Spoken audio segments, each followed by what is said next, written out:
Good morning, good afternoon, and good evening, everybody. Welcome along to this round number 7 here in PC Division 1 in the FRS Season 5.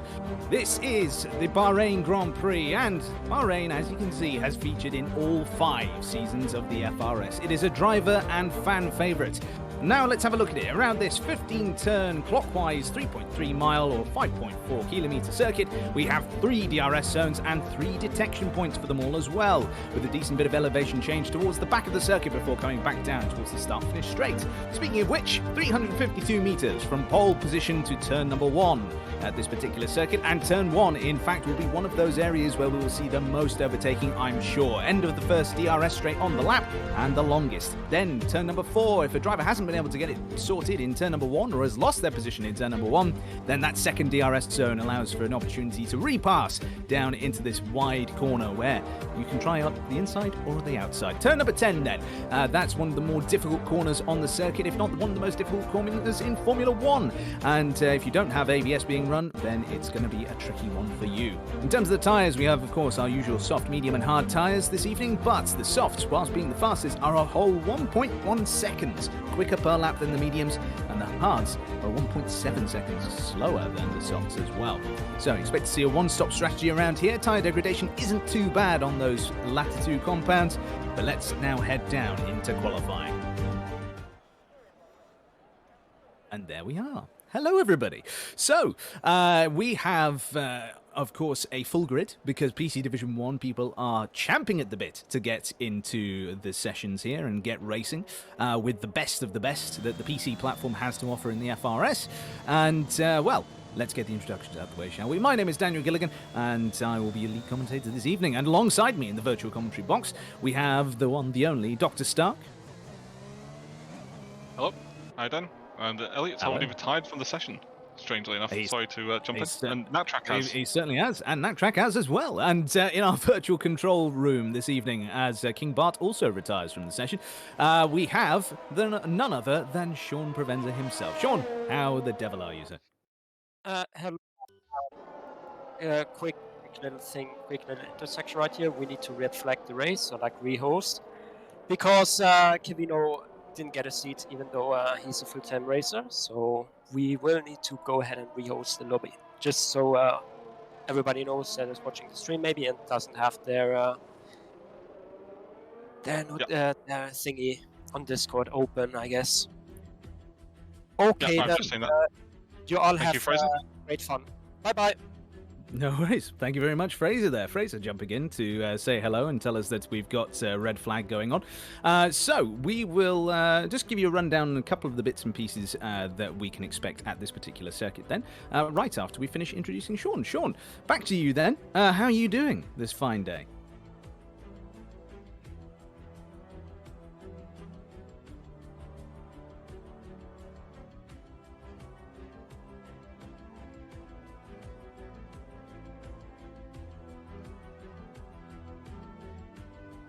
Absolutely, yeah, and it's hopefully going to be a good, fun, interesting one for the rest of the run in this particular season. Of course, it's quite tight up at the top at the moment with 109 points, the lead that Spike has over Fraser with 102 points.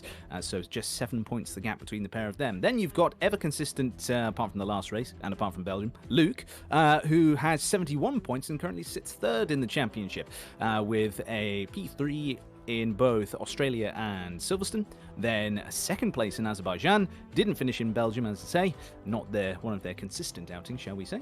Then they had 2nd place in Canada and 9th in Japan last time out. So Japan, a weekend to forget for Luke, but a weekend certainly to remember for Spike, as they took their 3rd win of the season so far, which means that they still are the only driver to win multiple races this season, as, would you believe it, despite there's only 7 points between themselves and Fraser at the moment, Fraser's only won 1 Grand Prix this season. Who would have expected that?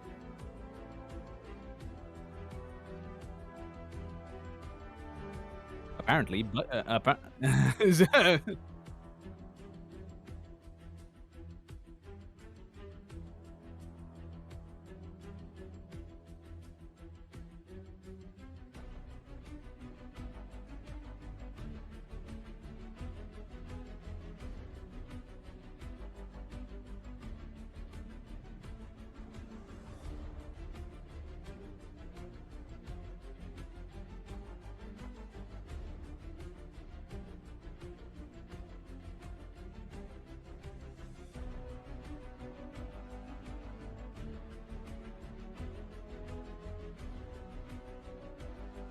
Sorry, I missed a part of what you just said there at the end. I heard that Stark was in that division themselves.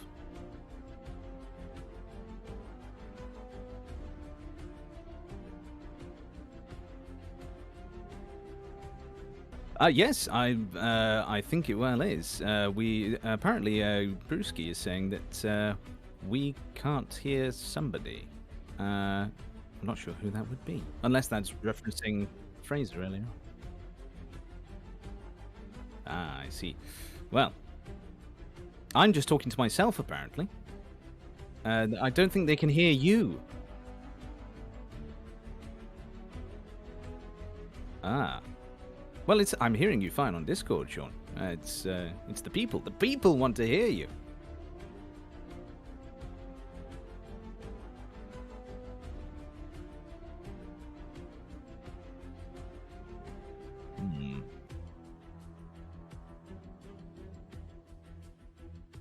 Okie dokie. Well, so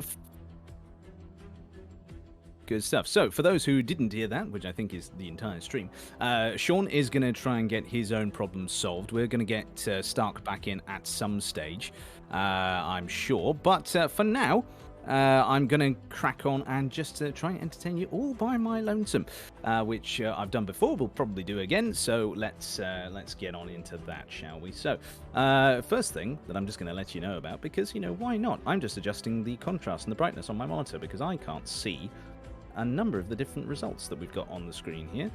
There we go. That's much better. Right. So.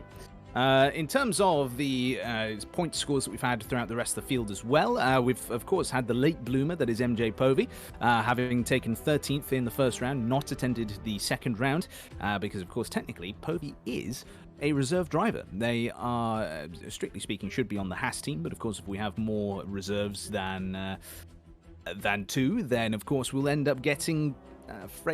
not Fraser, we'll get Povey and the like, and just filling vacant seats, which is why, of course, we've had to red flag this session, because apparently some of our reserves have been perhaps a little bit too eager, wanted to jump in, because, of course, Cavino is a full-time driver in this division, and so he should be given his McLaren seat.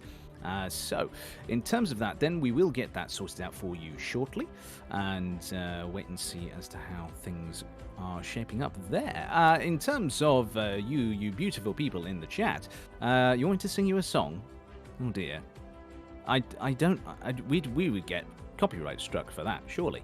That's bound to go bad. Also, I feel like I don't want to be responsible.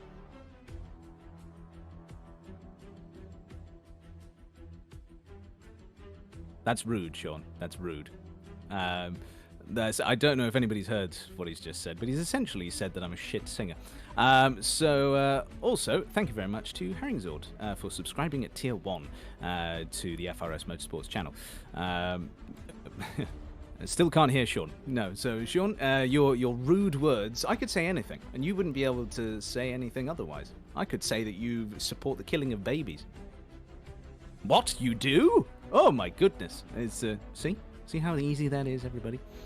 So basically, we're just still waiting for Stark to come back. We're waiting for the lobby to get set up, and we're getting ready to get going. I don't support that. There we go. So he's we're just waiting now for something to happen. If anybody has any questions, then feel free to ask, and I will do my best to answer them as truthfully and honestly as I possibly can. Of course, when that be FRS, or if if you just need some general life advice, I'm here for you. Think of me as your best friend, who you never see, you only hear.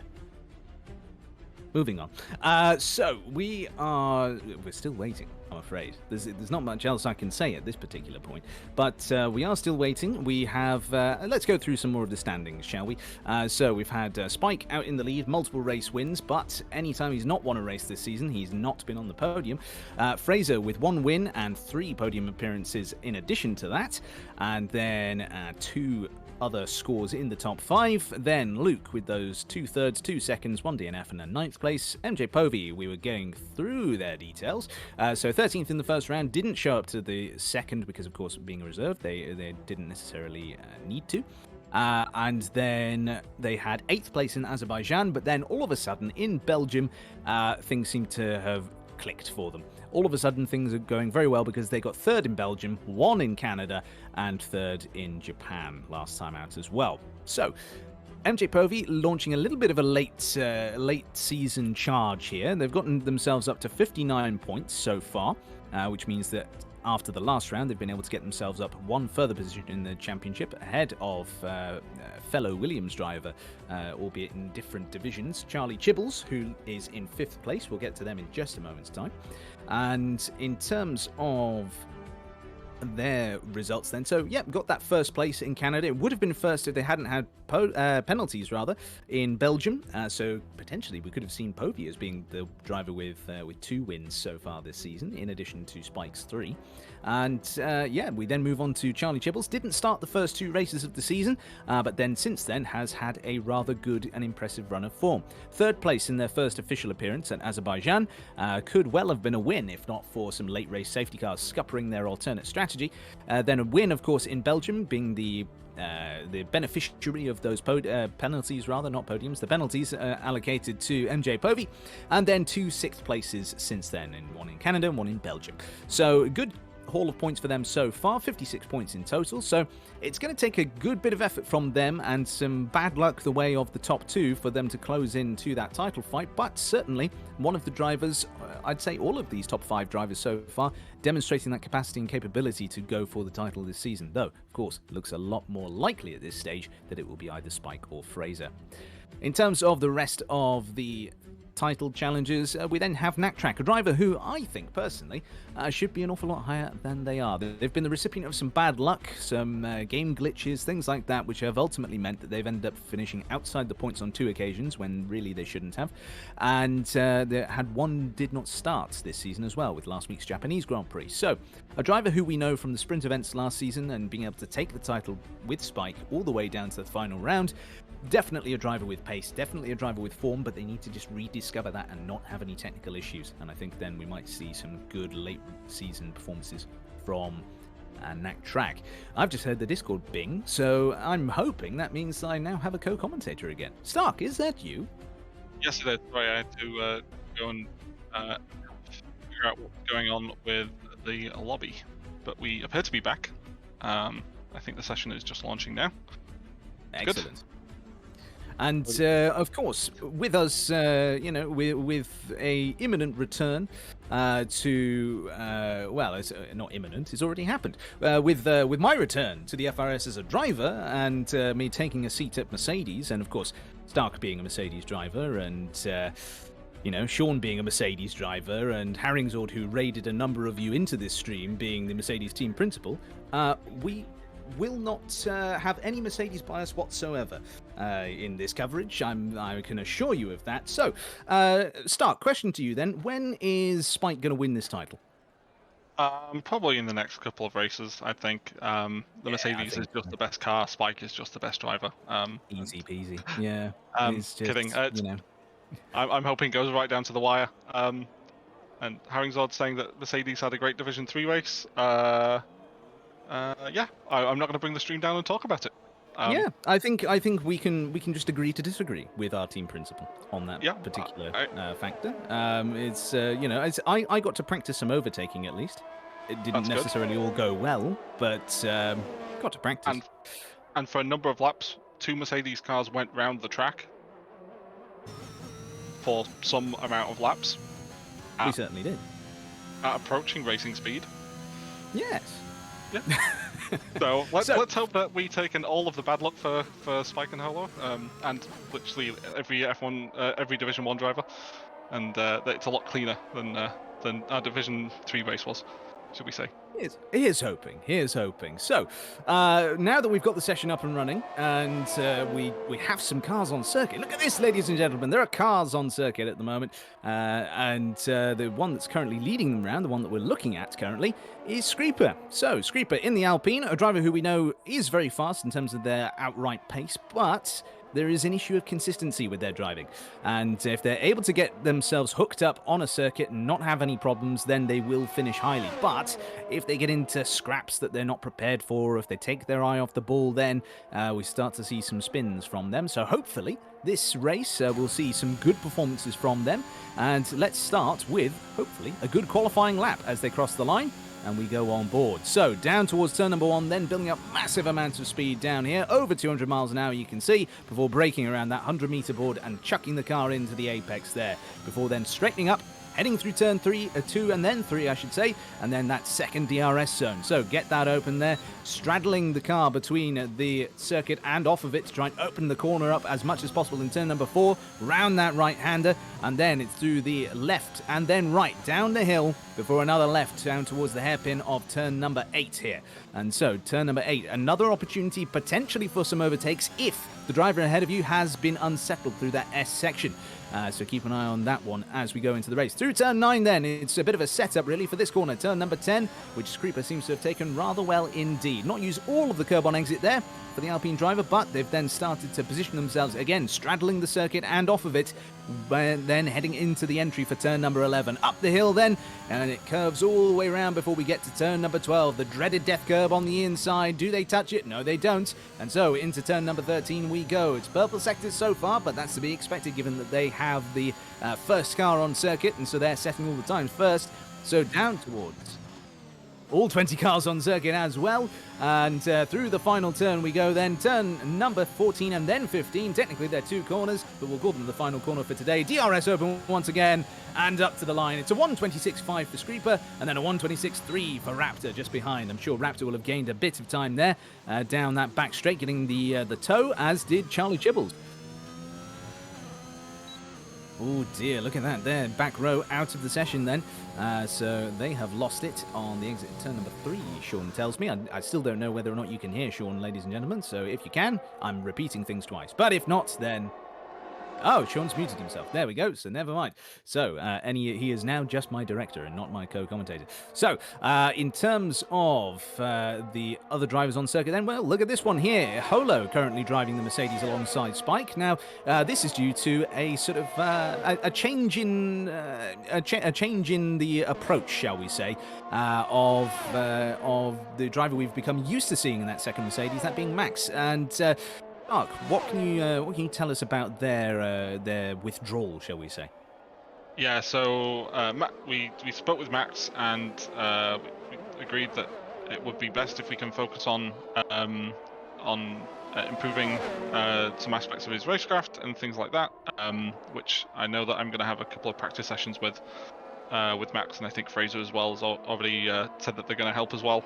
So we'll practice some driving and stuff and get them a bit more confident and comfortable in Division 1, which I would struggle in Division 1, and I've been racing for 3 seasons now. Well, when I don't DNF, but the point stands that it's very, very high pressure in Division 1, so it's for the best, I think. And yeah, I'm excited to see what Holo can do in the second Mercedes to try and help Spike in this championship fight, because it's very, very close, isn't it, between Spike and Fraser up at the front.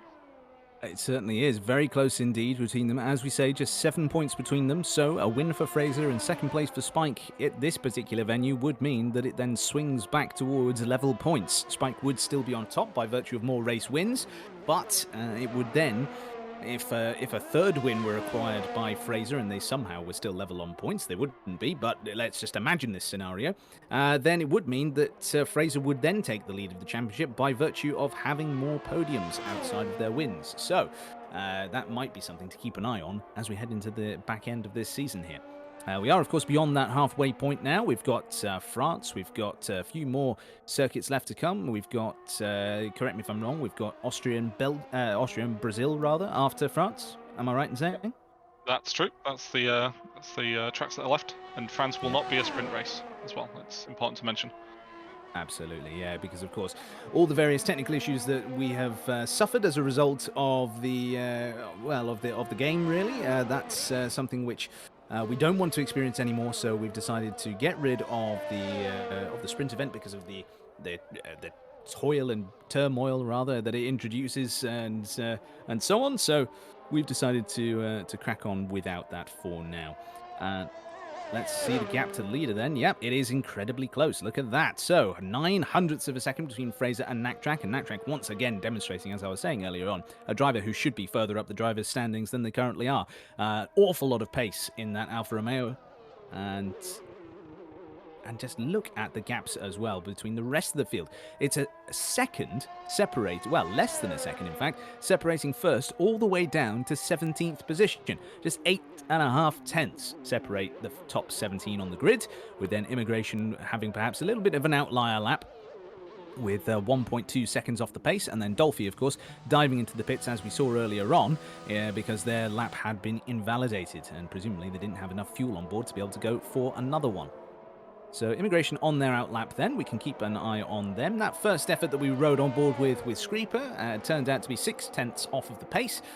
They, of course, had the misfortune, I suppose you could say, of running in the clean air. That's a misfortune around this particular circuit, of course, because there are a lot of straights where you can gain an awful lot of time by following another car and getting that slipstream. Expect to see as well in the race the DRS trains that form. You will see that drivers will struggle to get to the back of those queues if they're not in receipt of DRS themselves. Dolphy then is coming around to start their lap. Let's ride on board with the Red Bull driver and see how they do on this one here. Stark, in terms of getting a good lap around here, you've done it a number of times in our practicing for Division 3 earlier on. What would you say are the key areas to get right around this particular circuit? Mainly not to outbreak yourself into turn 1. It's so easy to do, and turn 4 that Dolphy's coming up to now. You want to. That's basically perfect, I think, from Dolphy there, showing you how it's done. Then not getting too much curb here and spinning, which is so easy to do. Yeah, Dolphy's really on a flying lap. Then really try and hit the apex here.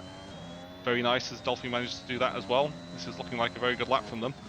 And then turn 10 here, downhill, left-hander, very difficult to do. You want to just go off the brake at the end if you can do. Didn't really hit the apex, but I don't think it'll trouble them that much. There might be a tenth or two there. And then, yeah, it's looking like a very neat and tidy lap here. This is a yellow flag, hopefully it won't get in the way. Avoid the death curb there, which they seem to have managed to do and don't invalidate. Another purple sector. It was there briefly, but it was another purple sector there for Dolphy. So down the back straight then, towards turns 14, 15, the last proper corner on the circuit being 14. So through that final turn, and now up towards the line. How are they going to do? DRS opens up. I think it's going to be a quick one. Cross the line they come, and it's 4th for Dolphy, just 1/10 away from what Naktrack has been able to do there. And so despite the fact that we saw purple sectors at all points around that lap, he's ended up going 4th there, so maybe we can't quite trust the track map 100% of the time, but regardless, we will crack on anyway. Spike then is currently in P4. They're on a timed lap at the moment, so how will that Mercedes driver do?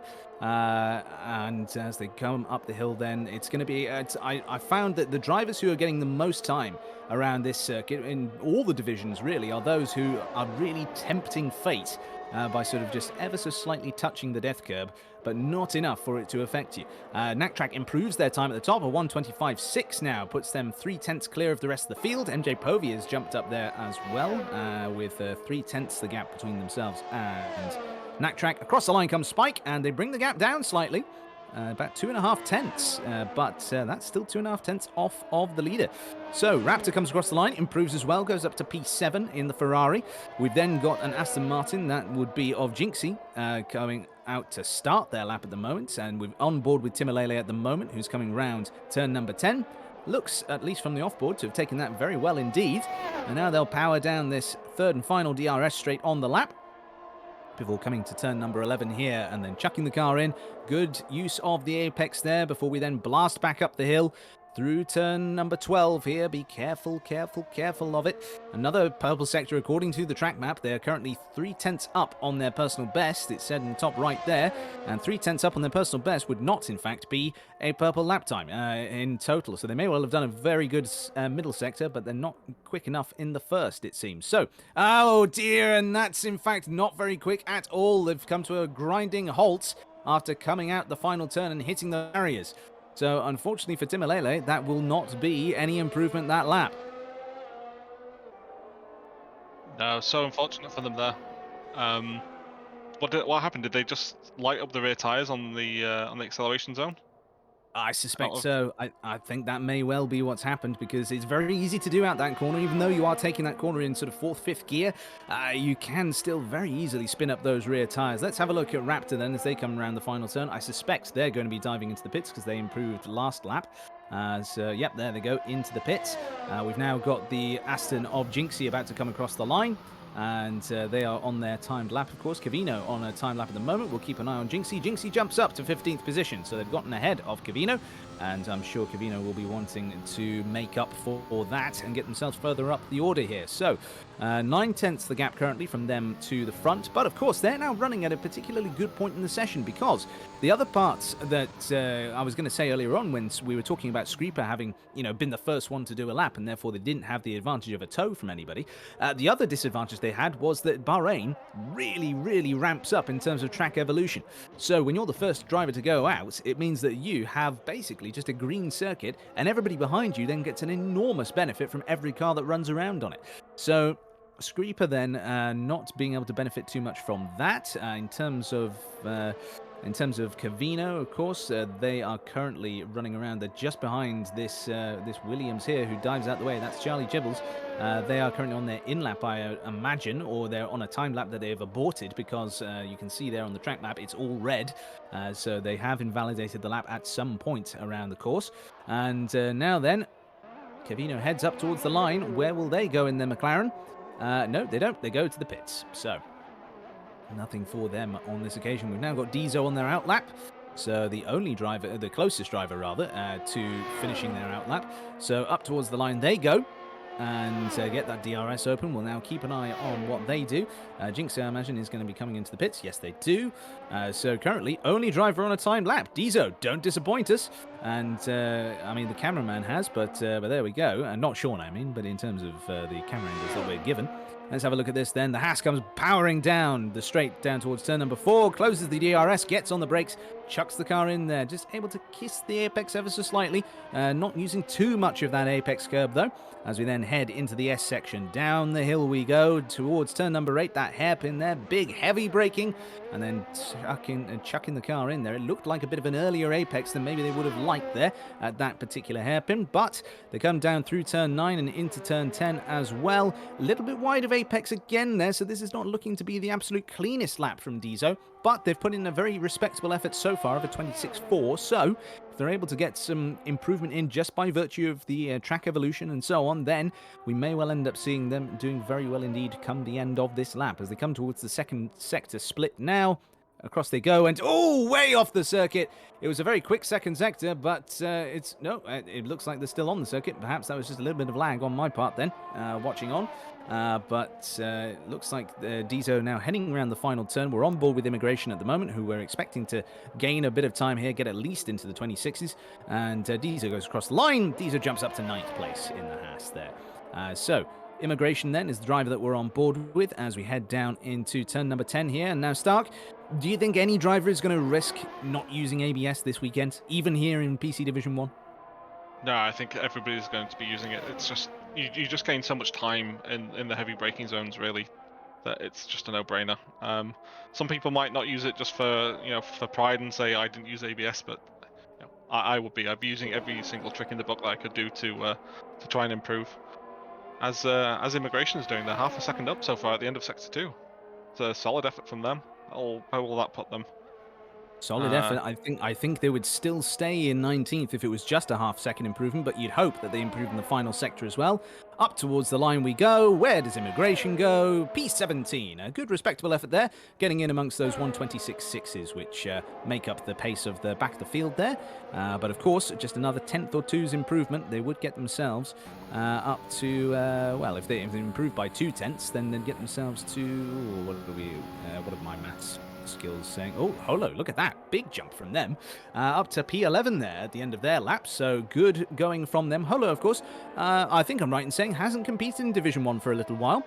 So they'll be finding their feet. Not the first Mercedes driver this weekend to do so. Find their feet, jumping back into a particular division. And on board with Spike then, the other Mercedes driver we've got in the field. and they've invalidated their lap. So let's move on. Let's have a look at someone else, and let's look at Fraser indeed, as they set a purple first sector. They're 900ths up on their personal best, which puts them just there or thereabouts with the time of Knack So if they can keep improving through these next couple of sectors, then we could well see Fraser taking top spots. But we'll have to wait and see. Knack I think, is further on in the lap. They're coming down the back straight, or at least there is an Alfa Romeo going down the back straight. There is one also a little bit behind Fraser here, behind the Ferrari that's separating the pair of them at the moment as well. So let's have a look then at Knack. It was Knack going down the back straight. They go across the line. Do they improve? Yes, they do. By another tenth or so of a second. A 1:25.5 now the time to beat. And so as we jump back to Fraser then, as they go down the back straight, they're being rapidly caught by Red Bull, or maybe the Red Bulls jumped out of their way. They go through the final turn then. Fraser up towards the line. Where are they going to go? Are they going to stay in second? Are they going to jump up to first? It's first. It's pole position, provisional pole for Fraser with a 1:25.4. Now, what can this man do about that? Their chief rival in the championship, Spike, is on a time lap at the moment. They've got the DRS open. They're powering down that third and final DRS straight up towards turn number 11 they go then. Throwing the car in, using that little bit of the apex curb before we go back up that hill and towards Death Curb Corner, turn number 12. And have they been able to survive it? Yes, they have. It's a purple sector from Spike. They are 1.7 tenths up on their best time. That would not put them on provisional pole. That would not even put them second on the front row.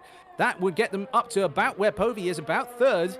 So let's see then, how much do they improve in the final sector? Round the final turn then, up towards the line. Where does Spike go?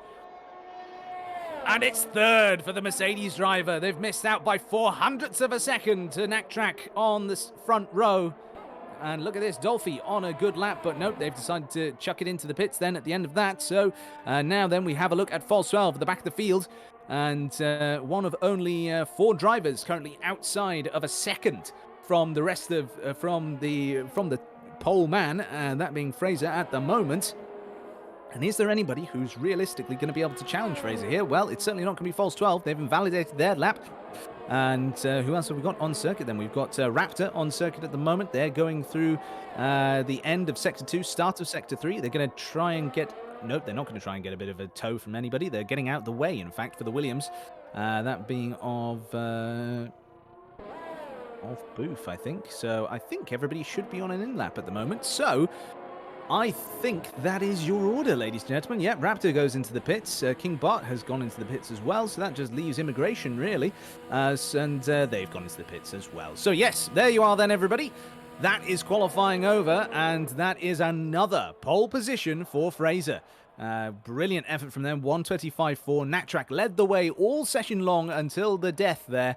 And unfortunately for them, not able to improve enough to be able to get themselves beyond that second place that they've been able to achieve in the end. It's still a very good result from them and a good bounce back after those last couple of races where things have not been great for them, or they've not shown up at all. And it's them versus Fraser and Spike and Povey down into turn number 1. Okay, and He is. Yeah, I was told 2 things there. I was told that Stark is gone, and then Stark is back, and Stark is back. So there we go. We'll give you a full rundown of the results then, everybody. So Fraser on pole with Knack alongside. Then from third down we have Spike, Povey, Dolphy, Timalele, Charlie Chibbles, Booth, Raptor, King Bart, Kevino, Screeper, Weltering, Jinxie, Dizo, Holo, Luke, Immigration, False 12, and Back Row, unfortunately for them, by not setting a time, is on the back row. So there we are then, folks. That's your full 20-car grid currently decided. And, well, it's been a very, very exciting qualifying session, I must say. Harrington was saying earlier on, was Division 1 qualifying going to be as exciting as Division 3? I think that Harrington, Stark, and I are maybe all a little bit biased in Division 3's favour, but Division 1 has certainly given it a good run for its money, hasn't it, Stark? It has, yeah. I don't want to show Mercedes bias, but I really hope it goes better for Spike and Hollow than it did for us.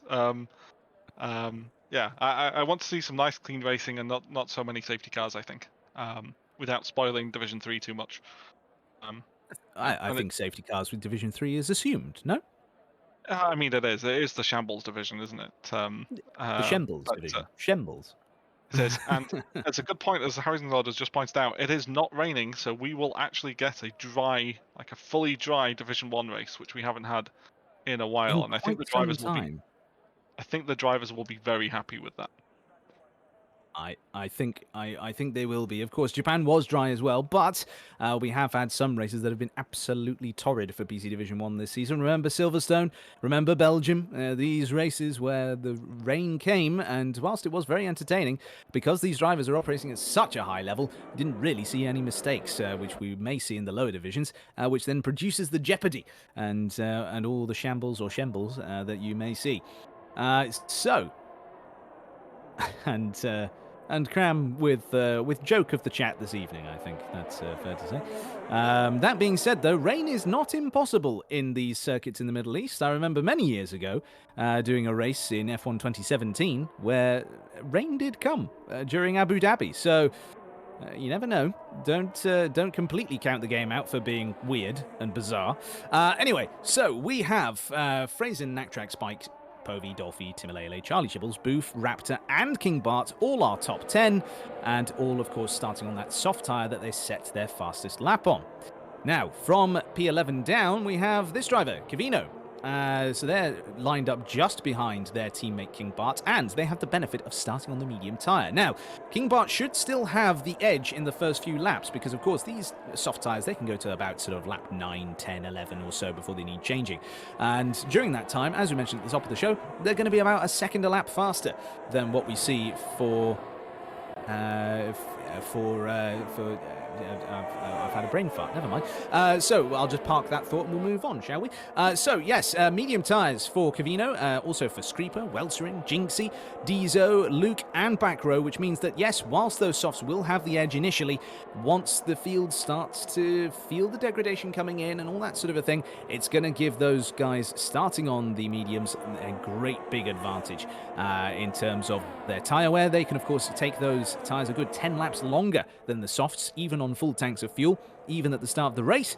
And as we watch now, Fraser and Naktrack and Spike all very close together, perhaps too close, as Fraser goes through Naktrack, and they start to line up on the grid. So, Stark, any final thoughts before we start to see the lights coming on? No, I just hope that they keep it clean into turn 1, really, and we don't have a safety car on lap 1. That's what I'm hoping for. Let's hope indeed. So, we are just waiting for the last car, back row, to get themselves into position. You can see their dot just moving very slowly on the map to get into place. Of course, taken over by the AI. Otherwise, I'm sure back row would be getting there quicker than that. So, predicted strategy. The game thinks it's a 2-stopper. We think it's going to be a 1 if there's no safety cars. And who would you rather believe? So, we have 2, 3, 4, 5 red lights here in Bahrain. Lights out, and it's go, go, go. And it's a very good start from everybody in the top 4 except for Fraser. Fraser now alongside him is Naktrack. Into turn 1 they go. Naktrack has the inside line. Spike is also very close indeed. Spike able to maybe follow Naktrack through here. Look at this. Naktrack now trying to go round the outside of Fraser, and they've done it. Naktrack takes the lead of the Grand Prix, and the pair of them have a big lead back to the back of the pack, because Spike, throughout all of that, managed to hold a single line. It's not over yet, though. Look at this. Fraser trying round the outside in turn number 4, and they're keeping it side by side. It's an AlphaTauri versus an Alfa Romeo down the hill through the S section, and it's round. Naktrack is round all on their own. There was no contact. It was just a bad time for them. That's not good at all. And well, dear oh dear, it's now Fraser leading the way from Spike, so championship battle, it continues as the course, and Naktrack all the way down the back of the field, not too far off the back. They're only 2.8 seconds off the back of the car at the back, that being back row at the moment, other than them. That gap coming down now after back row has made a mistake in turn number 10, it looks like, in the back of shot there, but look at this, the field all following each other, line astern, and the car's very, very close. Weltering is round as well, I'm being told, and Weltering just sinking like a stone there. You can see down the order all the way to the back before they get going once more. Fraser then leads them through to finish the first lap in just a few moments' time, and it will be a successful lap from them of a sort. They've been able to hold on to their top position, But it might be that Spike has something to say about that. So Spike then closing in as they head down towards turn number 1. It's 2 tenths between the pair of them. I don't think there's going to be any move on into turn 1 on this occasion. No, there isn't. But as they head up the hill now then towards turn number 4, it's no DRS yet, of course, but if Spike is able to keep it close and keep harassing Fraser, we might well see a move before that DRS is enabled. Not on this occasion, though, as they head round turn number 4, and things still relatively calm up at the top.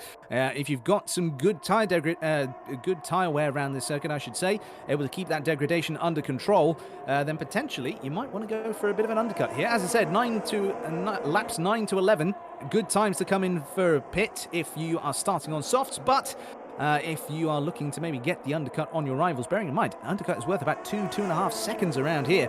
If you get it right, of course, then that means you can gain an awful lot of time on your opponents if you were to pit on, say, lap 8 instead of lap 9. So we'll have to wait and see how that one develops. But as things go, things are very, very close indeed. Let's look at this then. So Fraser is still leading the way. We're looking now at the back where Naktrack is. Naktrack has already been able to make a couple of overtakes, so it's going to be a fight for them now to get back up into contention. And oh, there's a car round. That's an Aston Martin. That's Jinxie. And they have retired from the session. Just too much wheel spin on the exit of turn number 13. Unlucky 13, as it turns out. And we now have a virtual safety car. Yeah, Jinxie will be absolutely furious with himself for that one. I know he doesn't run traction control, and it looks like he just applied a little bit too much power out of turn 13 and lost the rear end there, which is so easy to do. I tried doing it in some of the practice races, and I think I've won at turn 1. So massive respect to everybody who doesn't use traction control, or even medium traction control here. Okay, so there we are then. Traction control plays a part, does not operate in actual F1, of course, not since the mid 2000s. 2007, the last time we had traction control in Formula 1, but of course it is a driving aid in the game. Otherwise you'd be seeing an awful lot more spins in the FRS, of that I'm sure. DRS is enabled then as the virtual safety car comes to an end, and we are underway once more, and Spike is within that DRS range. Now down this back straight here, you probably need to be much closer than that, and certainly not making any mistakes like he did just then out of the exit of turn number 10 in order to try and have a pop at Fraser. But as things are, it looks like Fraser has been able to avoid any attack for now, and it looks in fact like Spike is under more pressure for MJ Povey than they are putting onto Fraser. So things very close indeed between these top 3, in fact the top 4 you could say, because Dolphy is very much in this fight as well and there to pick up the pieces if anybody comes a cropper. But Raptor is a little bit off the pace here, about 2 seconds, 1.9 seconds, 2 seconds again, the gap between them and Dolphy. This is a bit of time for them to be gaining to get back onto the rest of the pack, and they, of course, is going to find that much easier said than done as we look at this now. Spike closing in on Fraser down the start-finish straight. Is there going to be a move to the inside? It looks like there's one. Yes, look at this then. Spike has a go up the inside in turn number 1. They've not been able to get the move done, but they've unsettled Fraser. Now, down this next straight here, down towards turn number 4. They've got the DRS, they've got the ERS. Will they have a move? No, not on this occasion. They stick in behind Fraser, and it's as you were for now. Yeah, one thing that may be bothering Fraser just in the back of his mind is that with his collision on, was it lap 1 with Nattrack? Like, will he get a penalty for that? Is it going to be a time penalty? I hope not, because I want the championship fight to be as as close as possible. But it's got to be something that's in Fraser's mind right now, as Spike is putting so much pressure on him. And look at this, and we've got Naktrack now in a much better position than they were at the end of lap number 1. They're up to P12 already. There's a lot of pace in that Alfa Romeo. Despite the fact that we're in the top flight division for PC, despite the fact that we saw the vast majority of these drivers all within a second of each other in qualifying, and Naktrack is on an absolute flyer. They're doing very well to recover after that first incident. Also, apologies on my part, folks. I hope that the commentary is better now, because, of course, I'm seeing some comments in the stream on my other window here that it was a little bit, it seemed like a delay. I'm hoping it's better for you now. There may well have been a lag on my end. I close and reopen the Discord stream, so hopefully, as we see this move now from Spike up the inside on Fraser, things are better for you as a viewing experience. And now it's certainly looking like a good viewing experience so far. Look at this. We've got Fraser then fighting back through the next few corners, turns 2 and 3, and then we head down to turn number 4. He's also got DRS, so he's able to just breeze away from Spike and resist any attempts to be re-overtaken. Meanwhile, we've got Povey here just sitting in the background, waiting and waiting and waiting for any opportunity, any mistake perhaps from these drivers ahead in order to then try and sniff another podium position or potentially even the race lead here. We'll have to wait and see how they shape out. We've got Cavino right on the back of Holo as well. Holo having a very good time. In terms of their performance so far in this race, especially after I say they have not participated in Division 1 race in some time, as far as I'm aware. If I am wrong on that, then I do apologise, but that is my understanding. So Cavino then has the DRS. They are closing in on Holo, and Holo has, of course, no DRS themselves. So they're going to need to keep things nice and cool as they have done so far. And look at this here. We've got 9 positions gained by Holo in this race already. Now, albeit we've had a couple of retirements and other bits and pieces go on, but 9 positions off of the race start, that is no mean feat at all on lap 5 of this Bahrain Grand Prix. Fraser then has come round the final turn, being followed very closely by Spike, and we start lap number 6 then with the top 3 very close indeed. Dolphy is there as well, just having a look. But look at this. Spike now moves to the inside. They crowd out Fraser in turn number 1, but Fraser hangs it all the way around the outside. And Spike takes a wider line through turn 2 and 3. Tries to be able to get back by them, but no. Fraser with the DRS, that second DRS zone, they're able to get themselves back by. And into turn number 4, it's all over once again for another lap for Spike. Yeah, Fraser has got to be using up lots and lots of their battery at the exit of turn 14 and 15 there. As we see Nattrack making another move and up into P11. That's some comeback drive that Nattrack's having. Have to so cruelly spun at turn 6 on the opening lap. That Alfa Romeo has got some fantastic pace in it. And next up the road is Dizo, and I think he'll be on DRS already on them, so maybe back into the points very, very soon. Maybe indeed. So we'll have to see how that shapes out. We've got Dizo, of course, as you say, in 10th at the moment, the first of the point scorers, and on Nattrack's climb back up the order. But then after Dizo, you've got a 1.5 second gap to the next car. So Nattrack's going to need to get a bit of a shift on if they don't want to be then re-attacked by Dizo later on. Speaking of drivers who've been re-attacking, I have a funny feeling we're going to see another attempt at an attack in just a moment's time. Spike then. Oh, look at this! Immigration, and that is on Death Curb Corner, or on the exit of it, I should say. I'm sure that will be as a result of going through the Death Curb Corner and touching said curb, but that's all we want to see of it for now. Look at this then, Spike up the inside once more goes side by side with Fraser, but I think this time they've been able to put Fraser into a mistake here. It looks like it. Look, they're right on the back of them now. They've got the DRS. Fraser does not. They move to the inside in turn number 4. Now, we saw Fraser hang it all the way around the outside of that track earlier on. Look at this now. Spike up the inside. Spike with good traction here on the run down towards the S's, but Fraser has taken a long line. It's side by side once more. And now, it looks like, unlike Nattrack, Spike has got the car under control. They go up the inside into turn number 8. And it's still side by side as they go up the hill once again towards turns 9 and 10. Surely they won't fight in turn 10. Look at this. Look at this. They're still side by side. Look at this. Dolphy as well, having a look around the outside of Povey. Povey has gotten all out of shape. They've been overtaken by Dolphy. And look at this. Spike takes the lead of the Grand Prix from Fraser, but they're still incredibly close. Fraser gets it back now into turn number 11 that we go. And once again, Fraser is able to retain the lead in the Bahrain Grand Prix. That was some absolutely fantastic racing from both of them there. When you're racing side by side, you've got to have absolute confidence in your opponent that they're going to give you the space, and both drivers did that fantastically. But this has allowed Dolphy and MJ to close up behind them and also have a great battle of their own. Fantastic racing there, and it's all going to happen again. It's all going to happen again. Oh dear. If Fraser wins this one, there's going to be a comment that I'm just prepping in my head, which will perfectly encapsulate what they will have achieved if they do so. Up the inside then. Oh, look at this, Dolphy! Dolphy all of a sudden with the sudden send up the inside of Spike there, and that I think has upset Fraser so much that it means that they're not able to re-attack Spike. Look at this then. Dolphy has just come at an enormous rate of knots, send it up the inside of both of the cars fighting ahead, and then has ended up coming off still in 3rd place, but it means that Spike now takes the lead of the Grand Prix. Yeah, I wouldn't be surprised if Dolphy just missed his braking zone a little bit there. When you're braking in front of a car in front of you, it kind of sucks you in and pulls you in a little bit. Is that hollow round at turn 6? It certainly looks like it. Holo is round. There is a little red flag section on the yellow flag section on the track. Can't say red flag. Codemasters don't know how to program one. So it's Holo round then, and they've got to then make their way back towards the rest of the pack. False 12 is ahead of them, but now 5.2 seconds ahead of them. Dear oh dear. Cavino now is defending from Nattrack, who has made their way up to 7th position. Nattrack, what on earth have you had for breakfast? I want some. So let's have a look then, see if they're able to get another move done in these next few corners, or perhaps on the start-finish straight.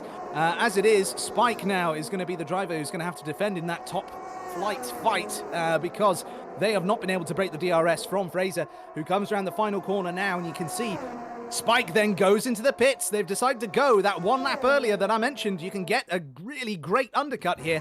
And so now Fraser is going to get benefit of DRS all the way down the start-finish straight, but they're now going to have to put in a sensational lap to be able to try and retake or at least keep their position.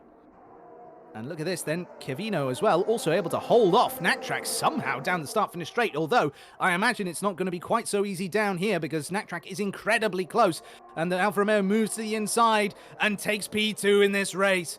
Brilliant bit of recovery that we're watching at the moment from Nattrack. It's a real shame for them that they had that incident on lap number 1, because I dare say we could have seen an even greater fight if we'd had Fraser, Spike and Nattrack all going at it with one another, as we saw Spike and Fraser doing earlier on.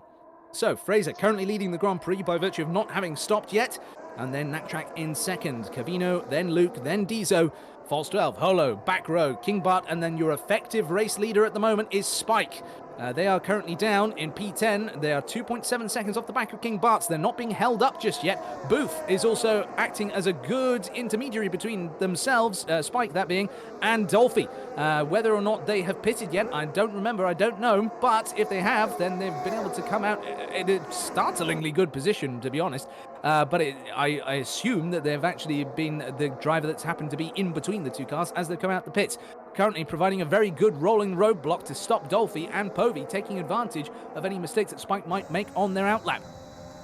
Fraser into the pits then in the AlphaTauri, so we'll have to wait and see how they shape up in terms of where they come out relative to their rival, who is currently still going down the back straight, coming in towards the final turn now. And look at this then, Luke moves into the lead of the race then, overtaking Cavino into turn number 1, but it goes very deep indeed. We might see a repassing there from Cavino down into turn number 4. Spike comes across the line, sets a new purple final sector, and an absolutely blistering final outlap there. And they've overtaken Fraser, who's lost the position not just to them, but to Booth as well. Have they lost the position to Dolphy? That's the one I want to know. No, it doesn't look like they have. It's looked like a very good lap from Fraser. Very good indeed. They've only lost about a second's worth of time to Spike. That's a sensational in-lap from Fraser, given we know how powerful the undercut is around this particular circuit. Brilliant bit of racing. And look at this. We've got the tyres now. And yeah, the top 6 cars then, apart from King Bart, all have 9 laps worth of wear on their tyres. King Bart has 6 laps after having to pit early on after an issue, I'm assuming. So unfortunate for them, and sorry that we missed that. Screeper is elected to go onto new soft tyres, just behind Nattrack on new mediums. So Screeper potentially being in the wars then, because they did start on those medium tyres. So you wouldn't expect the softs to go to the end from here.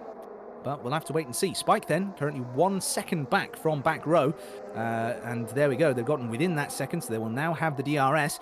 We've got Luke then, still trying to fight with Cavino. And Cavino really putting up a sensational battle here. I really don't want a safety car now because we've got the alternate strategies in play. We've got all of the different goings on that we sometimes see in actual Formula 1 races. And here in the FRS, I think it's fair to say we have a tendency to have too many safety cars in a race. Look at this then, Luke has taken the lead of the Grand Prix and moves ahead of Cavino. I think this is going to be sufficiently far ahead enough to be able to keep that position into turn number 4. Yes, they do. The Red Bull leads the Grand Prix as Screeper sets a new fastest lap of the race, 1:28.7. Yeah, Booth and Fraser are fighting really hard into turn 4. Fraser got ahead momentarily, but Booth overtook them again, I think, out of the exit of turn 1. Luckily, he's not losing so much time for Fraser behind Spike because the DRS is so powerful and they're just sat in a DRS train, but they'll want to be trying to put some pressure on Spike with those 1 lap pressure tyres that Fraser has. Absolutely, and look at this. Booth has done a sensational job here. Brilliant example of the undercut working incredibly well, because look at where they are.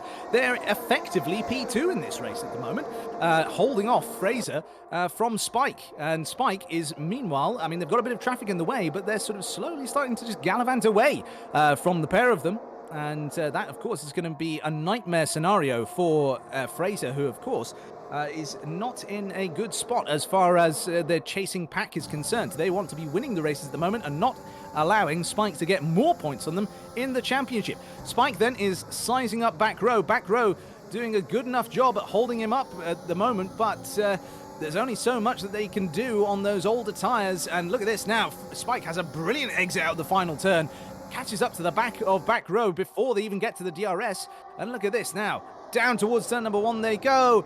And there we go. Easy move ahead of Back Row, even into the braking zone. Able to take the normal racing line rather than having to be on the inside. And now that's them up into P5. Still the effective lead of this race. Unless, of course, we get a safety car, which then ends up allowing those guys at the front to get a cheap free pit stop and then really be in with a shout of this race. But at this stage, you would not expect the soft tyres to go to the end. They would have to go onto hards. Which, of course, not nearly as pacey a tyre. It's not much difference between... Look at that! Up the inside! Fraser in turn number 8 has been able to get the move done on Booth, I think, there. And that's Povey getting the elbows out, fighting Dolphy there, shoving Dolphy all the way off the circuit, it looked like there, in fact. And I don't think Dolphy is going to appreciate that all too much. Spike has been able to get onto the back of King Barton, overtake the McLaren. Booth and Fraser still fighting. Fraser has been re-overtaken by Booth through that sequence of corners and down the straight as well. And Dolphy has been able to get back ahead of Povey as well. So all the moves are happening. We don't have enough cameras to cover them all. No, and Fraser still is stuck behind Booth there. I think that's going to be a really crucial thing because Spike is now able to run away with it effectively. He'll be able to get out of the DRS, you'd have thought, fairly easily from King Bart. King Bart's not a slow driver, but Spike is one of the fastest drivers that we've got here. And is on 6-lap pressure tyres, and he'll just be able to try and gap Fraser, which is the thing that he needs to do, and just wait for the cars in front of them to pit. Absolutely, but look at this. King Bart's going to have a go regardless, and look at that. They go into turn number 1. It's very close between them and Booth, and I think Booth, in the attempt to try and get an overtake down on King Bart, and may have ended up letting Spike get the slip on them. They've certainly been able to avoid any fight back in turn number 4 there, because I think if not for that, Spike on the inside and King Bart on the outside, they may well have been able to have a good run on them through turn 2 and 3, and then up towards turn number 4. As it is, though, Spike continues to hold the advantage. 7 tenths, now 8 tenths the gap between them and King Bart. It's now 9 tenths. It's getting very close to being a broken DRS train here. And as it is, though, they head down into turn number 10. That's about where the DRS detection is. And King Bart is still there. King Bart gets the DRS open and chases down after Spike once more. Are they going to be able to keep it close enough down the back straight to be able to get it onto the start-finish straight once more? Who knows? We'll wait and see. It's 7.5 tenths the gap now from King Bart to Spike. And in the meanwhile, Booth is still there and still threatening the back of the McLaren. And all the while, Fraser is probably getting even more frustrated because of all of this, because they are just going to be wanting to finish this race in a good position. They're going to be wanting to fight back against Spike here in the championship fight. And as it is, Spike now 11.7 seconds off the back of Dizo, Luke, and Cavino. Luke still continues to lead this race. Cavino is hounding them, but there is currently no change in that top order. Look at this then, down the start-finish straight we go. Once again, the chasing pack has the DRS. This time, Booth doesn't go for the move to the inside. Instead, has a think about it and then ends up declining the offer. Spike is now 6 tenths ahead of King Bart. King Bart is closing in once more through the DRS, but it looks like Spike is going to live to fight another day here. Doesn't even have to move to the inside to defend. And once more then, Booth is they're in a bit of a tricky situation, really. I think it's fair to say, isn't it? Because they're in a bit of a sandwich at the moment. They've got Fraser chomping at the bit behind them, clearly has a lot of pace and wants to get after Spike and effect a fight with them. But Booth has sufficient pace, and of course these cars produce so much dirt, that it's difficult to follow as it is. It's lessened in the games perhaps than it is in real life, but it's still very difficult to follow in these cars. So Booth having to fight off Fraser. And in addition, they have to be trying to fight King Bart, but they don't want to fight King Bart too hard because then allows Spike to get away. So if you're in Booth's position here, Stark, what do you do? I think you try and stay in the DRS train and not use too much of your ERS. Try and recover as much of it as possible while keeping Fraser behind, and then wait until King Bart gets a particularly bad exit, and from one of the corners just before the DRS zone, and then just go past there. And then try and latch onto the back of Spike's car to get DRS on them, because you really don't want to be the first car, as we saw with Fraser earlier in the race, to be without DRS. Oh, look at this! Sorry to interrupt you. Sorry to interrupt, but look at this. Up the inside, we've got Dolphy versus Raptor, and the Red Bull driver sends it round the outside in turn number 3, and is able to then get themselves up, and now just behind Fraser once more. Brilliant move from them, and it's not over yet for Raptor. It might be more misery for them in a moment. MJ Povey makes a move. Look at this now. Haas versus Ferrari, side by side. It's basically two cars that are the exact same, but just in different color schemes. And oh no! There's not enough space given there by Raptor, and that means that Povey is round. It's almost a carbon copy of a particular driver who is incredibly handsome and has a good, sexy voice earlier on, but there we go. So, there we are. It's a bad time for MJ Povey. They tumble down the order after Raptor. It does not give enough space, though. Admittedly, Povey maybe could have been a bit further alongside, and same for that driver that I mentioned earlier on in their particular race. But as it is then, that means that there's one less fighter in that fight between the top, well, that's from 4th down to about 8th, 9th, really, isn't it? Is, yeah, and that's promoted Nattrack up to P10, who's only 1.5 seconds now behind Raptor. So what a recovery drive from Nattrack there. Absolutely. Nattrack is doing stupendously well at the moment. Bear in mind, there's a lot of cars ahead of them that still need to pit, and therefore will filter back behind them once they do. Nattrack is now getting on towards the back of this train here, and admittedly, it is a train. It is going to be difficult to then start making their way up from there, because they don't have a sufficient pace advantage over them, and there is no braking in the DRS. It's a number of cars all following nose to tail with one another, and Spike continues to do incredibly well. King Bart still incredibly close behind them. This is a fantastic performance from King Bart so far. 3/10 the gap between them and Spike at the moment. Yeah, I'm kind of surprised here that Fraser hasn't been able to get behind Booth. Booth is doing a fantastic job of holding them behind. Oh, look at this! This is going to be a move from Booth. Booth up the inside in turn number 8. The Williams gets by the McLaren, and I think that means that Fraser might well follow through as well. Not in terms of the bad downstairs way, but follow them through in terms of on the circuit. And look at this! No, they've made an attempt, but now they've gone wide in turn number 10, and that then opens the door to Dolphy. Dolphy's taken over the position from Fraser there. No, they haven't. No, Fraser's been able to get back on circuit ahead of the Red Bull, but look at that there. Booth is now ahead. They now have to really get the hammer down to stay within the DRS of Spike. It's now 9/10 of a second between the two cars. It's very close indeed. Spike just needs that little bit extra pace down the back straight here, and they've got it. No, they don't. Look at that. It's gone up to a second and then back down again, and once more, King Bart is doing a stupendous job in defending here, but they've got Fraser now right up their gearbox, and as they head through the final turn then, Fraser is going to have a look here up the inside, I'm sure, down towards turn number 1. Let's ride on board with them and see what they can do down into turn number 1 then. It's Fraser chasing after King Bart. King Bart then maybe losing their composure ever so slightly, but no, into turn 1 we go once more, and King Bart has been able to hold off another driver who we may well have thought would be in a faster position at this point in the race. But look at this now, Booth closing down on Spike in the lead. Yeah, and King Bart still holds on to P6 there ahead of Fraser. I don't know how many, what wing level Fraser's running here. As Nattrack's looking up at the back of Raptor now, so he's got up that 1.5 seconds that we talked about earlier. Will they send it into turn 8? Yes, they do. So close. Close indeed. Let's have a look at this rundown through 9 and 10 here, and oh dear, that's wide for Raptor. That's going to give them a bad run here onto this straight. They go right to the inside immediately, trying to defend. They're weaving as much as they dare. They have DRS, so does Nattrack, so that kind of neutralizes the effect, and into turn 11 they go, and once more it is as you were. So Nattrack now in that frustrating position where they're trying to get by a car where clearly they've got the pace, but as things stand, because the DRS is in operation on Raptor's Ferrari as well as the Alfa Romeo, it makes getting that move done even more difficult than it already will be. But don't give up on Nat-Track, folks. I think that Nat-Track will still be able to climb their way up to higher points-paying positions than they're in currently.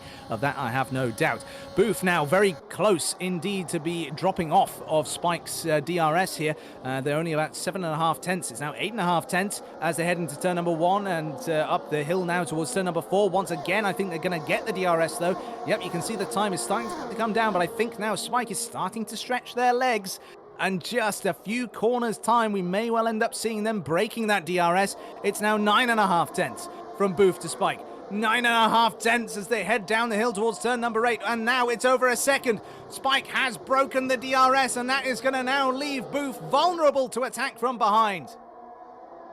Yeah, and there's an interesting strategy thing here. Like, if Look at you're... this. Sorry, Stark, but look at this now. Booth has been able to get a sensational exit out of turn number 8, and once again gets the DRS. They've been able to get within that 1 second once more, and they've closed down on Spike here. Now under 7 tenths of a second, the gap between them. Things are so incredibly close in this fight here, and I think this is fair to say probably the most competitive PC Division 1 race we've ever had. Yeah, I think so too. The thing I was going to point out, and I'll quickly do this before the next DRS zone, is that could Spike slow down just a little bit to let Booth get the DRS to then keep Fraser behind? It's a risky move, but it might work. How long would he need to keep him in DRS? Do you think forever? Forever, ever? Yeah, probably. I mean, until lap 29, it's probably the probably how far. Oh dear, look at this. Dolphy and King Bart are fighting with Nat-Track. King Bart has had a little bit of a fall from grace here in these last couple of laps. They're now side by side with the Alfa Romeo. The Alfa Romeo powers by. Nat-Track has been able to overtake both Raptor and Bart over the course of these last couple of laps here.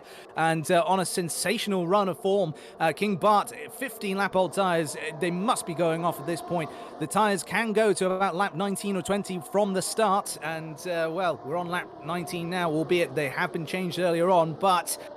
you would expect that after 15 laps, if they can go 19 or 20, then 15 is perhaps when they will start to lose some performance, especially when you compare them against tyre runners around them who have less than 10 laps on their tyres. Still no safety car at this point, thankfully. I would be incredibly disappointed if we got one. And look at this, Fraser has also been able to make some decent ground now up towards the back of Booth.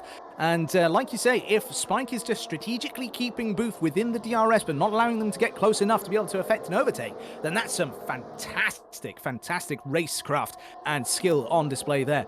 They're perhaps not using all of the beans they have available to try and catch up to the back of those up ahead. But look at this now. Cavino and Dizo both go into the pits. That means Luke continues to lead this race, but they may well end up losing positions to both of those cars at the end of this lap. So we'll have to wait and see. But now down the start-finish straight, then we go. Spike continues to have a lead over Booth, but Booth now getting closer and closer all the time. 3 tenths, 4 tenths into the first turn, and that looked like maybe a little bit of a mistake from Spike. A little bit wide, perhaps a little bit of oversteer, and now that means there's only 3 tenths gap as they head down towards turn number 4. Booth is getting closer and closer and closer. Will they be able to make a move up the inside? No, not on this occasion. It's still very close indeed, though. Look at this as they head back down the hill, and it's, it's through the S as we go once more. And look at this now. It's very close between them. Booth has every right to their position. They have earned it and then some. And much to Fraser's disappointment, I'm sure, they're going to be in a position where they are losing ground in the championship because the competition is just getting all the more competitive. Yeah, while all of this is happening, it's allowing Nat-Track to catch up to the back of Fraser, who's now only 1.1 seconds behind them and may get DRS this next lap. Oh, well, look at that then. It would be round 2, Electric Boogaloo, as Nat-Track gets on towards the back of Fraser. And we expect to see that Alfa Romeo fired up and ready to go and have a good old fight and a tussle with Fraser. That would be a great story if Nat-Track is able to beat Fraser in this race after the opening lap incident. Of course, no contact between the pair of them. I'm not blaming Fraser at all. There was plenty of space given and all that sort of thing, it looked like, to me at least. But it was through that fight with the AlphaTauri driver that NatTrack ended up losing their position in the first place.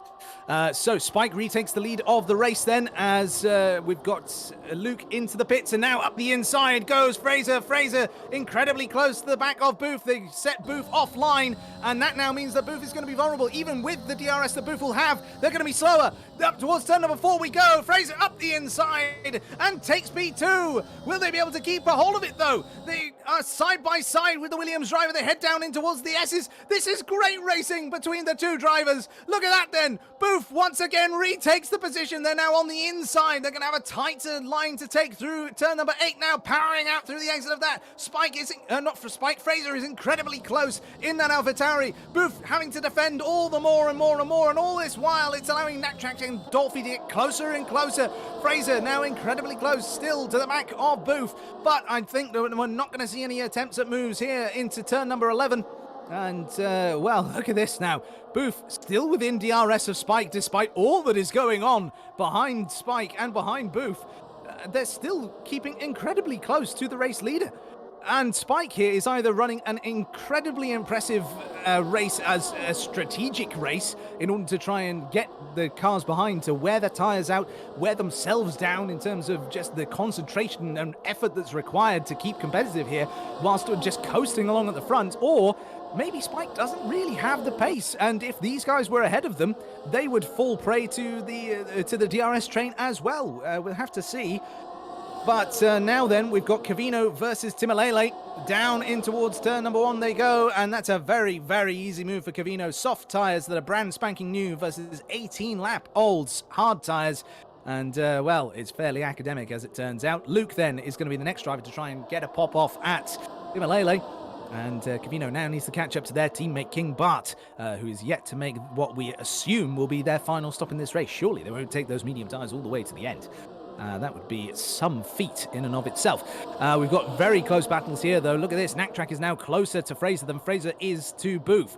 So if Fraser puts a single toe wrong here, then they will find themselves coming a cropper, I'm sure, because NatTrack will give them no quarter. And let's have a look now. Let's go on board with NatTrack as we watch the Alfa Romeo going through turn number 11. They take a tighter line there, hit the apex more than Fraser did. And now through Death Curb corner, they both stay nice and wide, giving it all the respect in the world. NatTrack again is tighter to the apex than Fraser is. And now as they head down the back straight, there's not going to be any DRS, of course, but if they can nail the braking zone here and their line through the final couple of corners, then that's going to put them in a fantastic position. Look at this now, 2/10 the gap between NatTrack and Fraser. It's now less than 2/10. They're closing and closing and closing. They move to the inside, and NatTrack, after a charge of 23 laps, retakes a position from Fraser, moves up into P3, onto the podium, and what a fantastic effort this driver's been from NatTrack. There's still 6 laps to go in this Grand Prix, and the race leader is only 8/10 ahead of them. Do not go anywhere, folks. This is going to be a fight to keep an eye on all the way to the end here. Absolutely, and of all the top 4 or 5 drivers, it has to be said that NatTrack looks like they've got the most pace there. They look the most comfortable with the car, despite having to race with basically the whole field for the previous 23 laps. Absolutely, this is just an absolutely stonking drive from Nak here today. I was saying it before we got the qualifying session underway. I will say it again. NatTrack's results do not indicate just how good of a driver they are.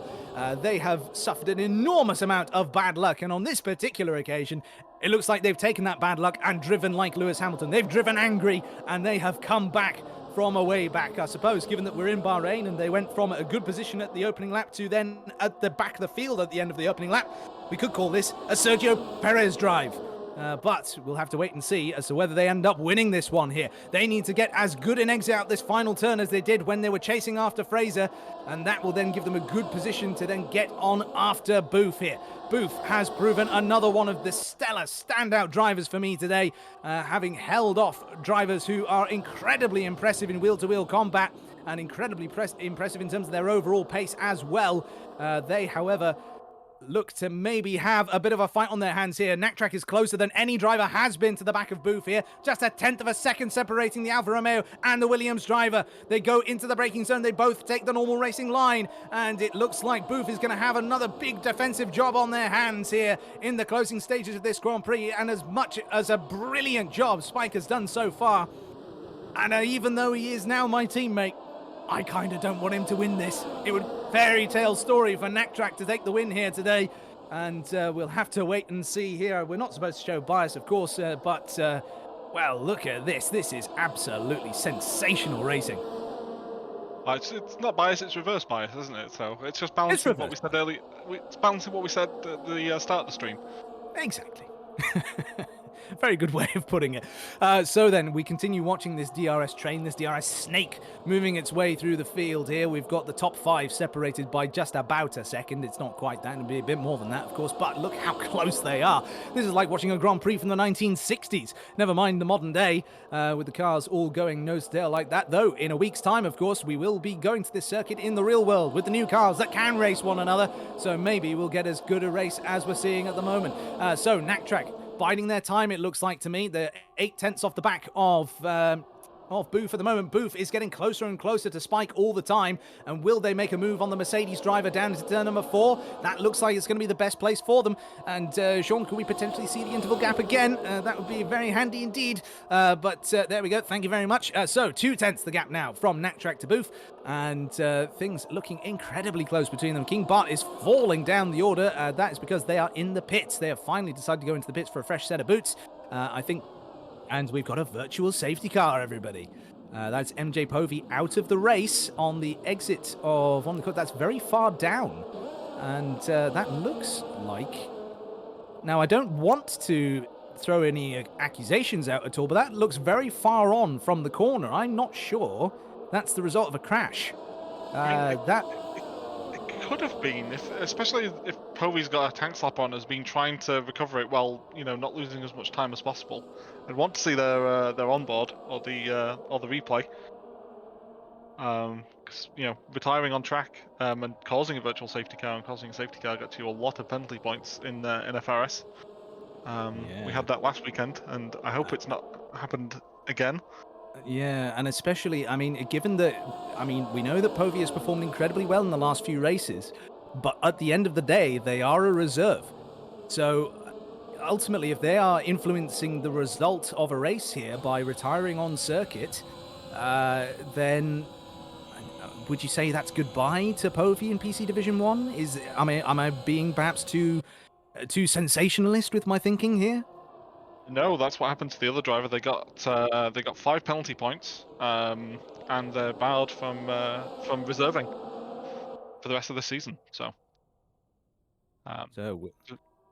green flag racing once again then, and away we go. And look at this, now we've got Naktrack already sniffing around the back of Booth here. I thought that maybe Booth, if they were not paying attention, they would not have been able to get that restart done properly, and therefore would have been outside the DRS of Spike once more. Again, because we found a virtual safety car rather than a full safety car, it means that DRS is immediately available. Again, look at Fraser! Fraser up the inside of Naktrack there, trying what they tried earlier on in turn number 8, and it means now that the two go side by side into turn number 9 and 10, and well, that's certainly put the cat amongst the pigeons, hasn't it? And so Naktrack continues to have P number 3 then in this race. They have that podium position, and now they head down, chasing after Booth once more, and Booth is just gonna need to keep holding on a little bit longer, and they will record one of their best results in the FRS.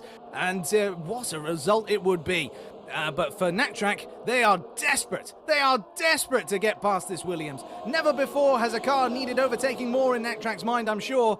And as they head down towards the final turn once more, it's 1.5 tenths the gap as they head into the braking zone. 2 tenths through the apex, and now 1.5 tenths, less than 1.5 tenths through the corner. Look at this now. It's incredibly close. Look how close Naktrack is to the back of Booth, and look at the times as well. He's incredibly close to Fraser as well. He needs to get the move done here. I think he moves to the inside. He late brakes. He sends it up the inside of Booth, and Booth is able to hang it all the way around the outside, but they take a much tighter line through turn number 3. Up the hill now we go then. They might have the DRS. They do. They have the DRS, so they'll be able to defend. Naktrack once more is the victim of the DRS train, and they're not able to get a move done. But look at this now. They've gone too deep, and now Fraser takes the position back. Does he? Yes, he does. It's now through the S's once more, and now Naktrack loses the position. They're down to 4th. And it's not over. Look at that, Dolphy up the inside to add misery to injury and to more misery, I don't know. And oh dear, that's just absolutely atrocious to watch. It makes your heart sink with that. And look, Booth has gone all the way to the inside. What on earth is Booth doing? That's a little bit of wheel spin, I'm being told, so that would explain it, but it doesn't explain how nobody was able to capitalize on that. Fraser then back up to P3, and well, that fight that was an opportunistic move, wasn't it? It was a bit, but I really think that drivers are going to be waiting for, lap 28, lap 29. And who's that's around? It's Hollow in the other Mercedes. Oh dear, they went from super sub to average sub, as it turns out. And, well, Holo, we hope to see them in the remainder of the races this season. We hope that they do well, because, of course, they are a very, very nice person, as most of the people in the FRS are. And we hope to see them do well after their return to PC Division 1 here. Through turns 1, 2, 3, once again we go, and Booth is still able to defend incredibly well from the cars behind, but is not able to get close enough to Spike to really affect a move. Now, this is a bit different to what we saw earlier on when Fraser and Spike were fighting with one another, because the pace was clearly there in the chasing car and the attacking car to be able to, to keep with the other car and, try moves. The moves didn't necessarily always pay off, but they at least could try them. And Booth, it seems, is able to defend incredibly well, but perhaps not be able to attack all that well. As it is, the gap between them and Spike is opening up. It will close down once again as they go down this DRS straight here, but it's incredibly close, and at this point, if you were Spike, surely, if there is any pace in the back of the tank here, you want to start unleashing it sooner rather than later to avoid any potential attacks on the final lap, which we're about to go into. But you also don't want to pick up a track limits penalty, because if you do, that'll put you down to P4 or P5 or even further down.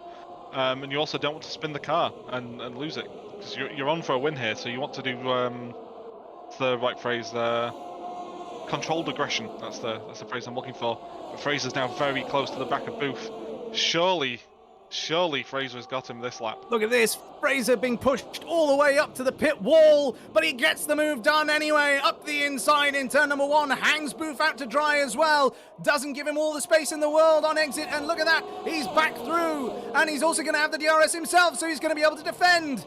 And that means that on the final lap, Fraser takes P number 2, and will we see a late race move for the lead? If they do, it will be sensational.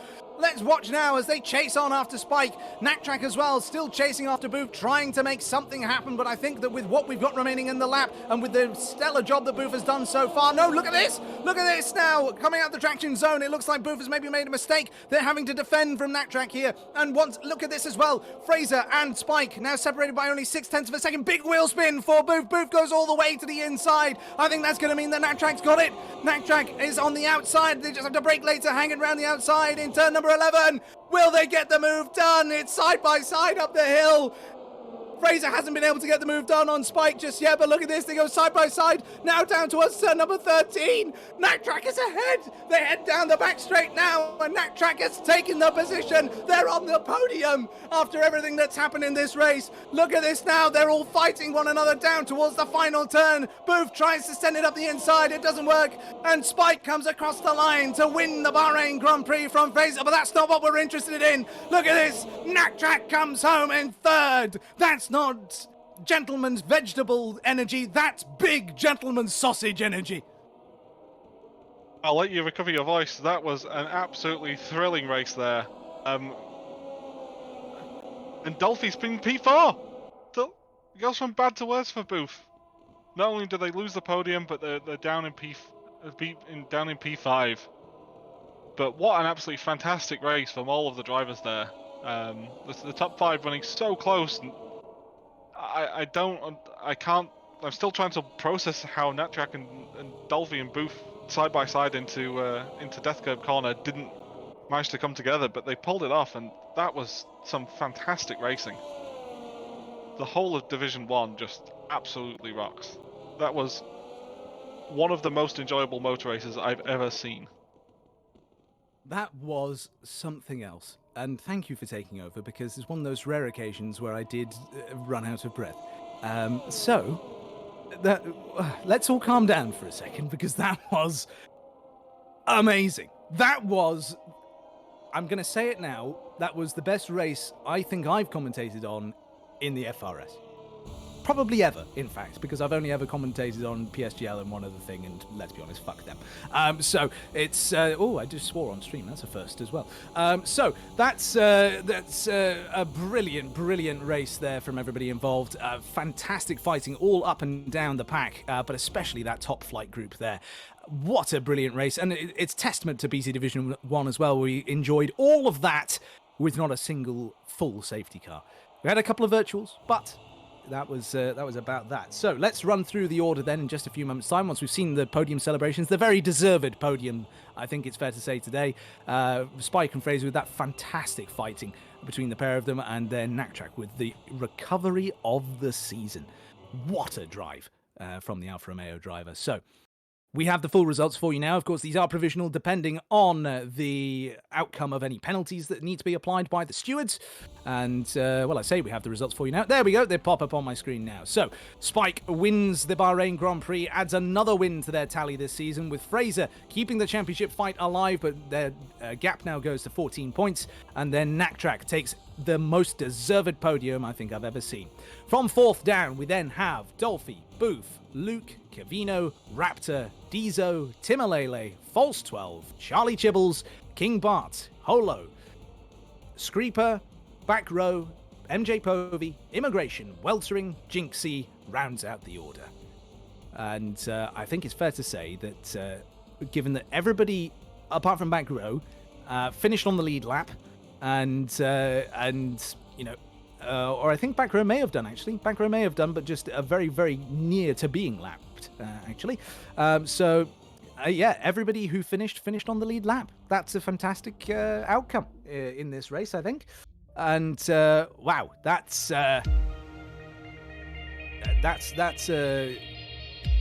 was a hell of a thing that we just witnessed, I think it's fair to say. It was an absolutely fantastic race. The only question I wanted to ask you, Dan, because I appreciate your voice may be going, is, who was your driver of the day? Oh, I mean, I think it's only fair to say Naktrack, really.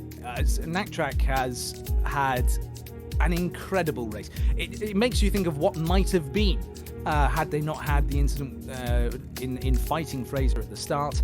I think that if we had seen them survive that wheel-to-wheel racing, then we may have seen even more fantastic side-by-side action throughout that race than we already saw.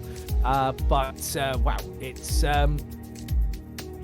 that was just a fantastic race. Naktrack clearly had some sensational pace because, like I say, we didn't have a single full safety car. We had virtual safety cars, sure, but a full safety car allows somebody who falls all the way to the back to be able to get back into contention. And Naktrack was able to go right down to the back of the order, albeit only about 2 or 3 seconds off the back of the pack, but they still then had to fight their way through absolutely everybody to get third there, and managed to do so on the final lap in the final sector as well. That was just... We've got a few rounds to go, but I'm not sure how that will be able to top any other potential scenario in terms of driver of the season for me. It's France, which we haven't raced in, I think, at all in FRS, unless it was raced at, before my time, before season 3. Austria always produces great races, as does Brazil, across the division. So I'm really looking forward to the rest of this championship fight. Absolutely, yeah. It's hotting up. Spike may well have the lead, but clearly, from the display shown there from the chasing pack, they don't want to give it to him just yet. So, all that's left for me to say, folks, is first of all, a really great, big, massive thank you and a big old kiss to all of you. for following along that fantastic race that we had there today. We are away next week.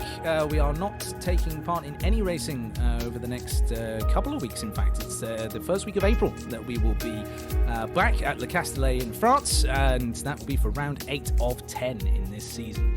So we could potentially have a couple of races where we end up having a 2021 scenario where if Fraser wins the next 2 rounds and Spike comes second, we go into the final round level on points. So we'll have to wait and see how it all goes. Do enjoy the next couple of weeks worth of racing though, because of course whilst we won't be back for any of our usually scheduled action, we will of course have a brand new Formula 1 season to watch, enjoy and talk about. We'll have Bahrain next week, Saudi Arabia after that, and then of course the week after that we will be back. So we will be able to satisfy your need for racing in F1's break week. My name has been Daniel Gilligan. I have been absolutely overjoyed this evening to be joined by Mr. Stark, Dr. Stark, I should say, and Sean Provenza. Thank you very much for watching, everybody. Good morning, good afternoon, and good night.